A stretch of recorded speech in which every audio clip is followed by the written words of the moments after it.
The New England Patriots have made a notable decision by bringing in a prominent wide receiver, enhancing their offensive strategy. This signing is significant not just for the team itself, but also for the quarterback, who will benefit from having a reliable target if he stays healthy. This situation presents a favorable scenario for the wide receiver, who has landed a substantial contract spanning 3 years, as well as the quarterback, who now has a dependable option to aid in his development. While the Patriots possess other offensive talents, it is clear that this new player stands out among the rest. Despite previous concerns regarding injuries, this individual continues to be a key player in the receiving lineup. There may be a personal inclination toward another teammate, yet the recent acquisition undeniably holds greater importance in terms of impact and experience. As we continue to examine the ramifications of this move, we will investigate different viewpoints and consider possible outcomes. This situation adds a fascinating aspect to the scenario, as it may represent great news for athletes like Campbell or Mio. In recent days, there have been discussions about McMillan and Jenny, and while some fans really have high hopes for Jenny, there seems to be a division of opinions. The team has already made it clear that they will choose the best player available, but the identity of that player remains a mystery until the end of April, which is rapidly approaching. This can mean a positive outcome for one of these two players, and I would believe that Campbell is one of the possibilities. The next question involves Cooper and Allen, as Diggs, despite his age and injuries, secured a significant contract, indicating that there will be teams willing to take risks on Cooper and Allen. To be honest, I was a bit inclined to choose Cooper, but I am glad that didn't happen. Many people often comment that receivers struggle in Chicago, so I wish Allen good luck. I'm sure he will find an opportunity and still has good potential. On the other hand, one who might face obstacles is Polk. This should not come as a surprise, considering he was selected in the second round last year, coming from Washington, and many had high expectations for him. However, let's not forget that Hollins has also been incorporated. Therefore, I imagine that the rotation will include Diggs, Polk, Booty, and probably Hollins. The question is who will be the fifth player in this group, depending on how the team plans to structure its offense. This does not mean that Henry and Hooper cannot be used in a more expansive way, so we'll see how this unfolds. But, once again, these are not encouraging news for Polk, as it seems the team is moving forward, and we hope you will have a chance to shine, but who knows. And finally, other teams are also facing their challenges. It's known that the remaining receivers, such as Diggs, are considered quite superior, especially if he hadn't dealt with knee issues. However, I am quite optimistic that he will return with full strength, ready to silence any doubts. Regarding Diggs, I found it curious that he shared an old image of Vrabel in uniform, which sparked speculations about his admiration for Vrabel. It's crucial to remember that the team made a significant investment to acquire Diggs. Recently, I came across something that caught my attention. On Thursday, an old image of an athlete wearing the Patriots uniform was released, generating various speculations about his appreciation for a specific coach. It's evident that the team made a considerable investment in a new athlete, and while he may shine on the field, leading many to claim that his value justifies the spending, the current perception is that the price was excessive. Given the team's current situation, strategic decisions had to be made. It is essential that they help their quarterback, incorporate new talents, and acquire more resources. Decisive actions are crucial. Fortunately, they still have a good amount of room concerning the salary cap, so there's no need for panic. Everyone can calm down. Everything will be fine. It's encouraging to note that there seems to be respect and a solid relationship with the coach, which I hope represents a focus on leadership rather than undesirable behavior. I genuinely believe that those who view this situation positively tend to be more optimistic. It's important at first to see the best in people. Of course, if someone is unfamiliar to me, my instinct may not be positive at first, as I would be cautious.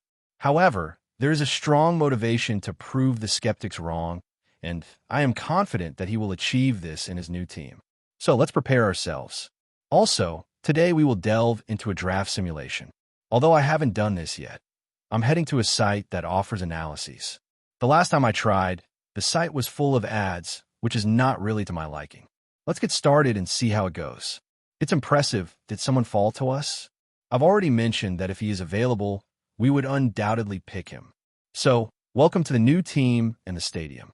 Things are moving fast. Let's see what else we can find. Oh, don't tell me it's just one round. It seems like it's a single round, but let's move forward. Folks, I asked for a little patience. No, I don't want to subscribe. Let's try this again. Welcome to the stadium, and things are moving quickly. Let's see what we can accomplish. Oh, don't tell me we're limited to one round. It's a single round, but let's continue. No, I'm not interested in signing up. Let's try once more. I may have made the same mistake as last time.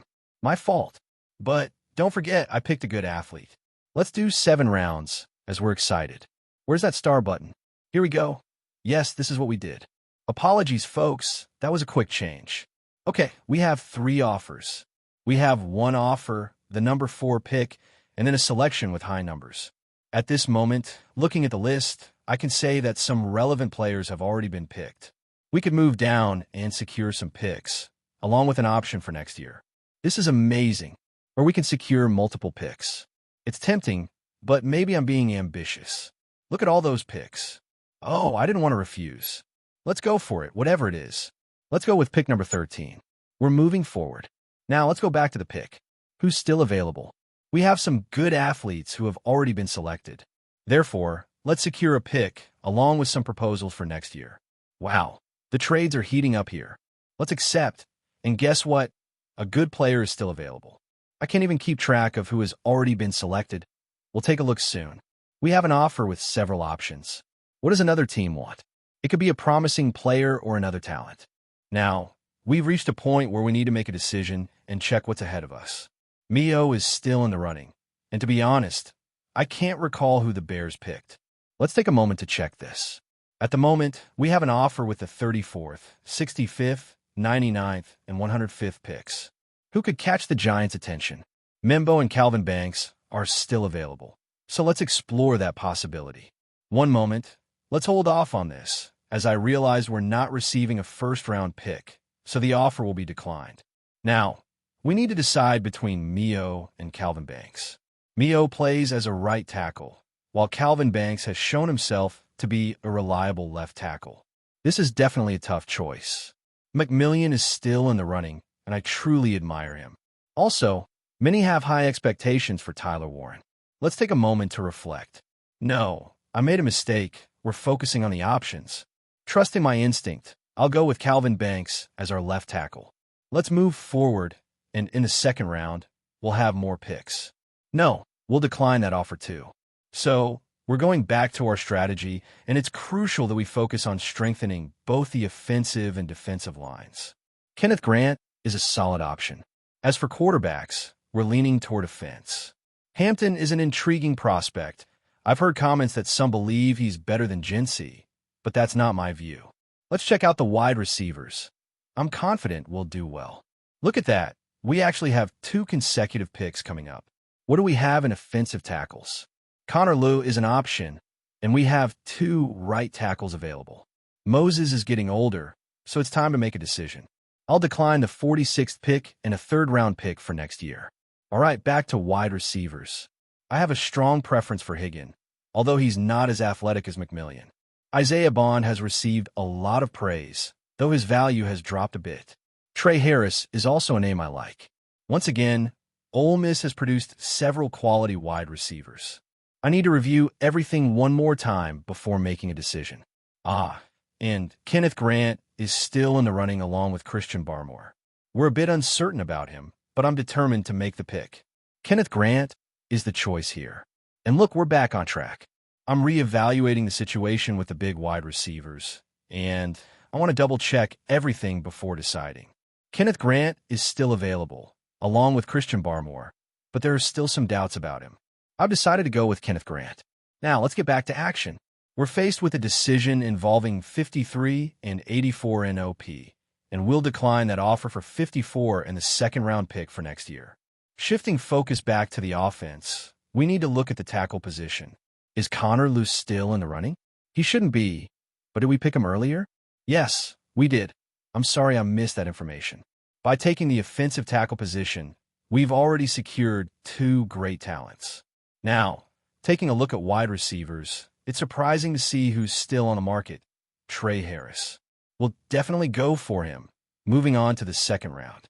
We have a pick for 97, but that won't materialize, and we'll ignore 86. Now, focusing on running backs, I'm not sure if I want to make this pick right now, but it could be something to consider soon. Looking back at the defense, we have Davis playing corner, but we missed the chance to select Travis Hunter, so he won't be part of our team. Looking at edge players, we've identified a good option, and I won't hesitate to pick that.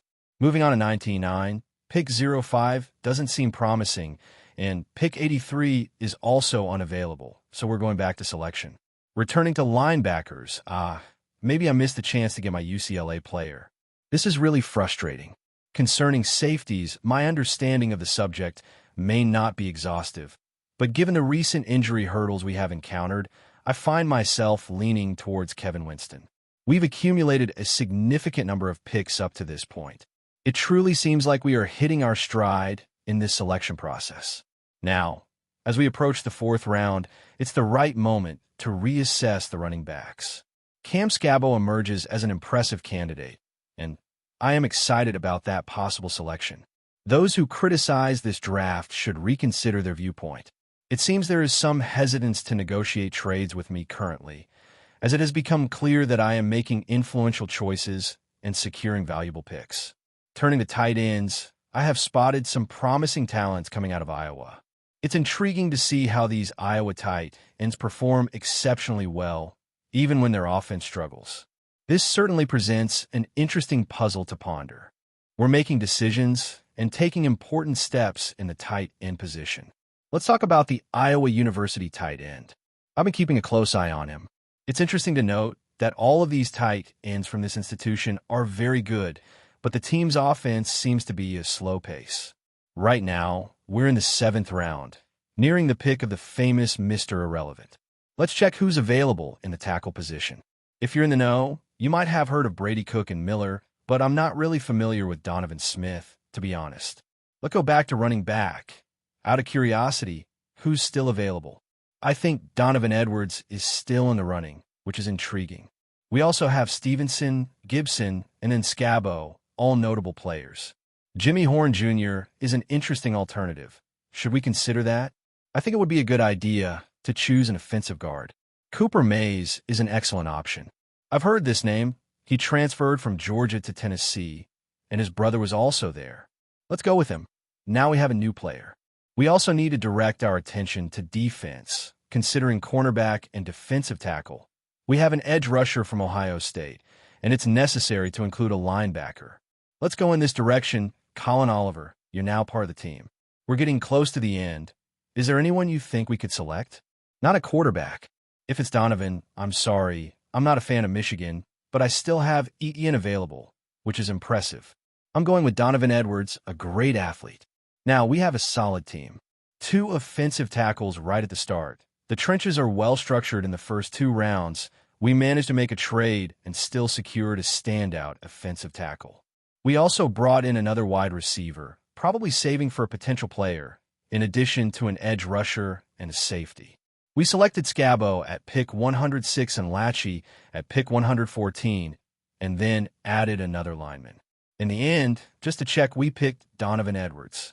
With all this movement and excitement, we also secured a 2nd-round pick for next year. It was an intense experience with a mock draft that looked very attractive. Thank you all, and I would love to hear your opinions on the current situation. If you were in my position, what would you have changed? Let's start this conversation. You all are amazing. Before we continue, don't forget to subscribe to Patriots Hub and give this video a like. Your support helps us keep delivering the latest updates on our New England Patriots. And don't be shy. Share your thoughts on the news in the comments below. A video circulating the NFL world has sparked an electric buzz among fans. Derrick Henry, the powerhouse running back known as King Henry, could soon be wearing a New England Patriots uniform. The potential move has fans on the edge of their seats, wondering how this behemoth of a player would fit into the Patriots strategy. Henry's career achievements are nothing short of legendary, leading the NFL in rushing yards and touchdowns multiple times, breaking records, and even earning the coveted AP NFL Offensive Player of the Year award in 2020. Could this powerhouse bring the spark that New England's running game desperately needs?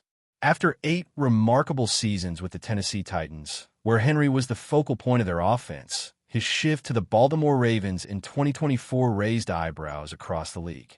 The move, involving a 2-year, $16 million deal, had fans wondering what more Henry could offer.